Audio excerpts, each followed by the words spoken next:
প্রিয় শিক্ষার্থীবৃন্দ, আমি ডাক্তার পঙ্কজকান্তি গোস্বামী, প্রভাষক physiology, Sheikh Hasina medical college. তোমাদের সামনে রেসপিরেটরি ফিজিওলজির প্রথম যে আইটেম এর কিছু টপিক্স নিয়ে হাজির হয়েছি। তো প্রথমে যে টপিক সম্পর্কে বলতে চাচ্ছি সেটা হচ্ছে compliance, lung compliance.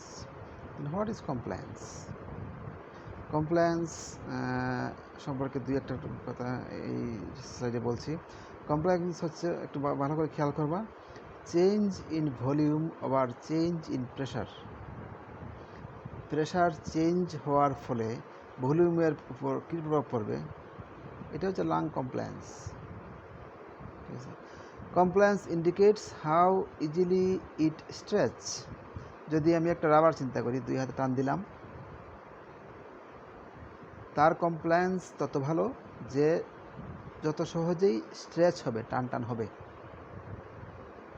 Compliance proportional to volume. Volume যত বাড়ার সুযোগ থাকবে তার কমপ্লায়েন্স তত ভালো। Compliance inversely proportional to pressure. ঠিক আছে। প্রেশার যত বাড়বে, মানে যত প্রেশার দেওয়ার প্রয়োজন হবে, কমপ্লায়েন্স তত কম হবে। সহজ করে বলি, মনে করো তুমি একটি বেলুন নিলা, বেলুনের মধ্যে তুমি ফু দিয়ে বাতাস ভরতেছো, যত ফু দিচ্ছ বেলুনটা তত টান হচ্ছে এবং বাতাস ঢুকতেছে। তার মানে হচ্ছে ওই বেলুনটার কমপ্লায়েন্স ভালো। তুমি অন্য একটা বেলুন নিলা, যেটাতে দুই এক ফু দিয়ে বাতাস ঢোকানোর পরেই এটা ফেটে গেল, মানে হচ্ছে এটা তুমি যে বাতাসের ভলিউম এটা নিতে পারতেছে না। তার মানে হচ্ছে ওই বেলুনটার কমপ্লায়েন্স খারাপ পূর্ববর্তী বেলুনটার চেয়ে। কমপ্লায়েন্সের বিপরীত শব্দ হচ্ছে elasticity. Then what is elasticity? Elasticity হচ্ছে রেজিস্ট্যান্স টু স্ট্রেচ। তুমি কোনো কিছুকে টান দিয়ে লম্বা করতে চাচ্ছ, কিন্তু লম্বা হচ্ছে না, তার মানে হচ্ছে ওই বস্তুটির ইলাস্টিসিটি তত ভালো, ওই বস্তুটির ইলাস্টিসিটি তত ভালো। তাহলে খুব স্বভাবতই elasticity equal to delta P by delta V, মানে হচ্ছে change in pressure over change in volume. বুঝতে পারছি? Thank you. Then what is compliance of lung? Compliance of লাংয়ের সুন্দর একটা ডেফিনেশন আছে, the extent to which the lungs will expand. কোন পর্যন্ত লাংস এক্সটেন্ড করবে, এক্সপান্ড হবে, প্রসারিত হবে, for each unit increase in transpulmonary pressure. প্রতি ইউনিট ট্রান্সপালমোনারি প্রেশার বৃদ্ধির জন্য লাংস কতটুকু এক্সপান্ড হওয়ার ক্ষমতা রাখবে, এটাকে বলা হয় কমপ্লায়েন্স অফ লাং। আচ্ছা, দেন হোয়াট ইজ ট্রান্সপালমোনারি প্রেশার? আমি তোমাদেরকে আগের একটা ক্লাসে বলছিলাম, ট্রান্সপালমোনারি প্রেশার হচ্ছে ইন্ট্রা অ্যালভিওলার প্রেশার, অথবা যাকে আমরা অন্য নামে ডাকি ইন্ট্রাপালমোনারি প্রেশার এবং ইন্ট্রাপ্লুরাল প্রেশারের পার্থক্য। ট্রান্সপালমোনারি প্রেশার অলওয়েজ পজিটিভ। ট্রান্সপালমোনারি প্রেশার বেশি হইলে লাংস তত বেশি এক্সপান্ড হবে। এখানে নিচে একটু এক্সপ্রেশন দেওয়া আছে, total compliance of both lungs together in normal adult on average is about 200 ml of air per centimeter of water transpulmonary pressure.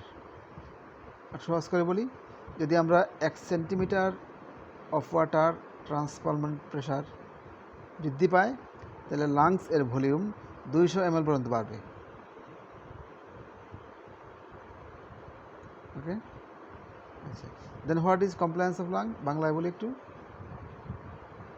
প্রতি ইউনিট, মানে 1 ইউনিট ট্রান্সপালমোনারি প্রেশার বৃদ্ধির জন্য লাংস যে পর্যন্ত প্রসারিত হওয়ার ক্ষমতা রাখে, এটা বলা হয় কমপ্লায়েন্স অফ লাং। এটাকে বলা হয় কমপ্লায়েন্স অফ লাং। তাহলে লাং কমপ্লায়েন্স ইকুয়াল টু, আমি আগে বলছি যে চেঞ্জ ইন ভলিউম আবার চেঞ্জ ইন প্রেশার। তো এখানে কোন প্রেশার? এটা হচ্ছে transpulmonary pressure. Compliance of lung is determined by elastic forces of lung tissue. Lungs elastic force যত বেশি হবে, কমপ্লায়েন্স তত কম হবে। অ্যালভিওলার সারফেস টেনশন যত বেশি হবে, কমপ্লায়েন্স তত কম হবে। কেন?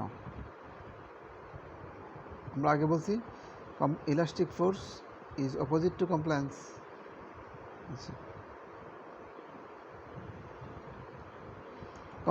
ল কমপ্লায়েন্স মানে হচ্ছে কোন কন্ডিশনে লাংসের মধ্যে লাংস প্রসারিত হওয়ার ক্ষমতা কমে যায়।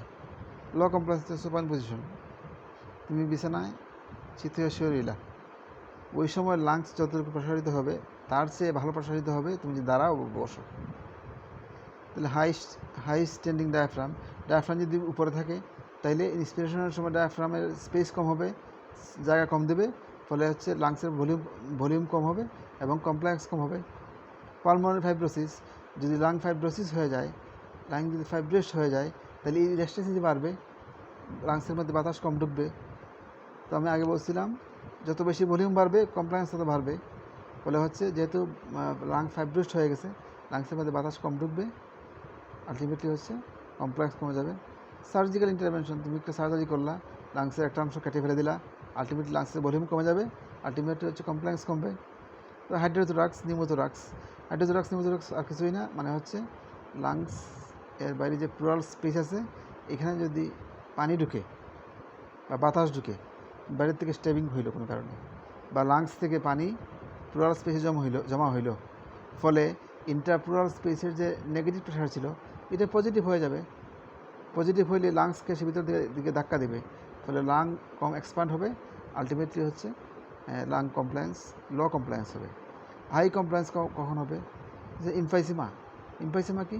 ইমফাইসিমা হচ্ছে লাংসের যে ছোটো ছোটো এলভিওলাই থাকে, এগুলো অনেকগুলো এলভিওলাই ধরো বেলুন চুপসে গিয়ে বড় একটা ক্যাভিটি তৈরি হবে।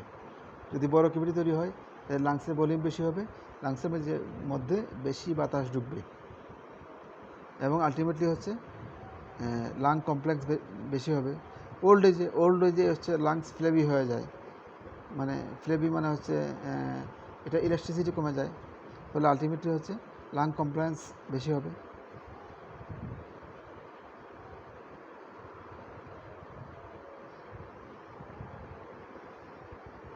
Then what is surfactant? Surfactant হচ্ছে it is a surfact active agent in water which reduces the surface tension of water, যেটা হচ্ছে ওয়াটারের সারফেস টেনশনটা কমাই দেয়। আচ্ছা, এটা হচ্ছে সোর্স হচ্ছে টাইপ 2 এলভিওলার এপিথেলিয়াল সেলস। লাংসে একদম সেলস আছে যাকে আমরা বলি টাইপ 2 এলভিওলাই এপিথেলিয়াল সেলস, এখান থেকে সারফেক্টেন্ট তৈরি হয়। পরীক্ষায় সারফেক্টেন্ট শর্ট নোট আসে, তো ডেফিনেশন লিখতে হবে, এটা কম্পোজিশন জানতে হবে এবং ভাইভাই জিজ্ঞেস করা হয় ইম্পর্টেন্স অফ সারফেক্টেন্ট হচ্ছে সারফেস টেনশন কমায়। যদি সারফেস টেনশন কমায় তাহলে যে ইন্ডিভিজুয়াল যে এলভিওলাই ওগুলো কলাপস কমাই দেবে, আলটিমেটলি লাং কলাপস কমাই দেবে। It helps in expansion of lung in newborn baby যখন জন্ম নেয় তখন হচ্ছে সারফেক্টেন্টের জন্য হচ্ছে সারফেস টেনশন কমে এবং লাংটা এক্সপান্ড হতে সহায়তা করে। ইস স্টেবিলাইজেস দ্য সাইজ অফ দ্য এলভিওলাই, প্রত্যেকটি এলভিওলাই এর যে সাইজটা মেনটেন করে হচ্ছে সারফেক্টেন্টের জন্য। It prevent accumulation of fluid inside the alveoli, যেহেতু এটা ওয়াটারের সারফেস টেনশন কমাই দিচ্ছে, ফলে হচ্ছে এটা এলভিওলারের মধ্যে যে পানি জমা এটা কমাই দিচ্ছে।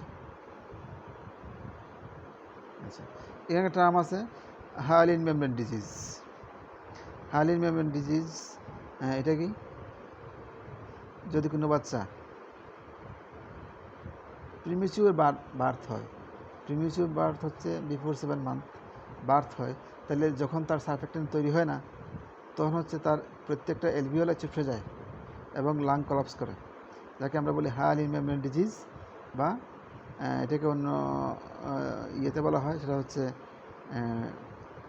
Acute respiratory distress syndrome, ARDS।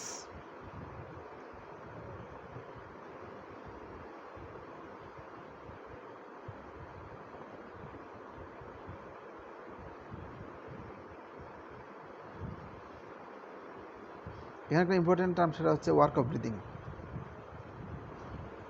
Of breathing. বাংলায় করলে খুব সহজ, সেটা হচ্ছে আমাদের নিঃশ্বাস প্রশ্বাসে কতটুকু কাজ করতে হয়, আমাদের নিঃশ্বাস প্রশ্বাসে কোন বাধা অতিক্রম করলে আমরা নিঃশ্বাস প্রশ্বাস করতে পারবো। It is called work of breathing. Work done during breathing to overcome resistance in thorax and respiratory tract performed by respiratory muscle is called work of breathing. Work of breathing it is only perform during inspiration. কারণ কি, আমরা আগেই বলছি inspiration it is active process এবং এক্সপিরেশনটা হচ্ছে passive process. ওই সময় কোনো মাসলের কাজ না করলেও এক্সপিরেশন হবে। তাহলে work of breathing equal to, work of breathing যখন আমরা করি আর যখন আমরা শ্বাস নিই তখন আমরা ওয়ার্ক করি কার বিপরীতে, কার এগেনস্টে? এটা হচ্ছে against elastic forces of the lungs and thorax. যেহেতু লাংস এবং থোরাক্সের যে ওয়াল, এগুলো ইলাস্টিক অর্গান, এদের টেন্ডেন্সি থাকে রিকোয়েল করার বা চুপসে যাওয়ার। যখন আমরা শ্বাস নিই আমাদেরকে এটাকে ওভারকাম করতে হয়। লাংস যে চুপসে যেতে চায় বা রিকোয়েল করতে চায়, থোরাসিক ওয়াল যে রিকোয়েল করতে চায় বা চুপসে যেতে চায়, আমরা যখন ইন্সপিরেশন নেই তখন এই বাধাটাকে ওভারকাম করতে হয়, যাকে আমরা বলি কমপ্লায়েন্স ওয়ার্ক। যদি বাবাই জিজ্ঞেস করা what is compliance work, work done to overcome elastic forces of the lung and thorax is call the compliance work. তাহলে একটা গেল, সেটা হচ্ছে ওয়ার্ক অফ ব্রিদিং। যখন আমরা ওয়ার্ক করি ব্রিদিং করার সময়, তাহলে এক নম্বর যে বাধাটা অতিক্রম করতে হয় সেটা হচ্ছে কমপ্লায়েন্স ওয়ার্ক। নাম্বার টু হচ্ছে tissue resistance work. Tissue resistance ওয়ার্কটা কি? It is the work to overcome viscosity. আমরা আগে জানি যে দুইটা প্লুরার মাঝখানে প্লুরাল ফ্লুইড থাকে এবং একটা প্লুরা আরেকটা প্লুরার গায়ে লেগে থাকে। ফলে আলটিমেটলি কী হয়, একটা প্লুরা আরেকটা প্লুরাকে ছেড়ে প্রসারিত বা সংকুচিত হইতে চায় না। যখন আমরা ইন্সপিরেশন করি তখন হচ্ছে একটা প্লুরা আরেকটা প্লুরার থেকে দূরে ঠেলে দিতে হয়, যাকে আমরা বলি টিস্যু রেজিস্ট্যান্স ওয়ার্ক। মানে দুইটা প্লুরার মাঝখানে স্পেসটাকে একটু প্রসারিত করতে হয়, যাকে আমরা বলি টিস্যু রেজিস্ট্যান্স ওয়ার্ক। একটা হচ্ছে এয়ার রেজিস্ট্যান্স ওয়ার্ক। যদি শ্বাসনালী কোথাও বাধা থাকে, শ্বাসনালী কোথাও সংকুচিত থাকে, তাইলে ওই বাধাটাকে আমাদেরকে অতিক্রম করতে হয়। তাহলে এই তিনটে বাধা অতিক্রম করার পরেই আমরা শ্বাস নিতে পারি, তাকে আমরা বলি ওয়ার্ক অফ ব্রিদিং। তাহলে ওয়ার্ক অফ ব্রিদিং এর সময় আমরা তিনটা রেজিস্ট্যান্সকে ওভারকাম করি। একটা হচ্ছে resistance which is exerted by elastic force of the lungs and thorax, এটাকে ওভারকাম করতে হয়, যাকে আমরা বলছি কমপ্লায়েন্স ওয়ার্ক। একটা হচ্ছে ভিসকোসিটি যে আছে, ভিসকোসিটিকে ওভারকাম করতে হয়, যাকে আমরা বলছি টিস্যু রেজিস্ট্যান্স ওয়ার্ক। একটা হচ্ছে এয়ারওয়ে রেজিস্ট্যান্স ওয়ার্ক।